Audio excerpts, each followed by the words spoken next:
magtatanong dyan guys, saan maganda mag-farm ng gold medal sa event, diba? Dito, ito.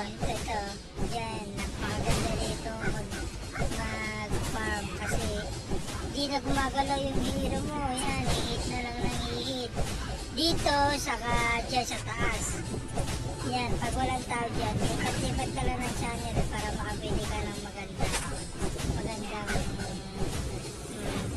yan, dito yan. Saka dito rin. Ito, dyan. Dyan din, maganda rin dyan mag-FK farm. Dito sa spot ko naman, kapag ikaw lang nag-isa dito, 1 hour, 190k gold per hour. Diba? Laking bagay na. Kaya bilis ako nakakuha ng mga skills. Ayan, diba? Tag 9 skills. Yun lang.